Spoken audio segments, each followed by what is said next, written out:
অনেকগুলো দিন ধরে ফিফা র্যাঙ্কিংয়ে শীর্ষস্থানে রয়েছে আর্জেন্টিনা, তবে এবার সম্ভবত সেই সময়টা শেষ হতে চলছে। এবার না হলেও সামনে যে হতে চলছে সেটা কিন্তু অনেকটাই নিশ্চিত বলা যায়। লাতিন আমেরিকার বিশ্বকাপ বাছাই পর্বের এবারের নভেম্বরে 2টা ম্যাচ খেলবে আর্জেন্টিনা, তার মধ্যে একটা ম্যাচ তারা ইতিমধ্যে খেলেছে। সেই ম্যাচটাতে প্যারাগুয়ের বিপক্ষে তারা 1-1 গোলে ড্র করেছে।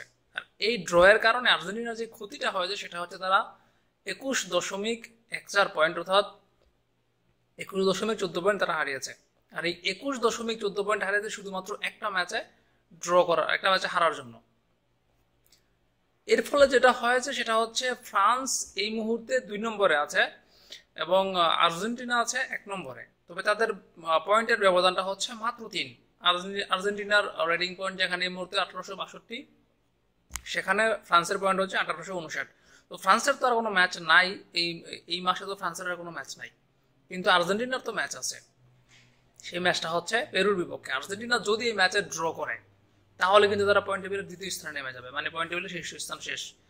আর হারলে তো কথাই নেই। এখন আর্জেন্টিনা যদি জয় ব্যতীত অন্য কোনো ফলাফল আসে তাহলে আর্জেন্টিনা পয়েন্ট টেবিলের মানে র্যাঙ্কিং টেবিলের শীর্ষস্থানটা হাতছাড়া হয়ে যাবে আর্জেন্টিনার।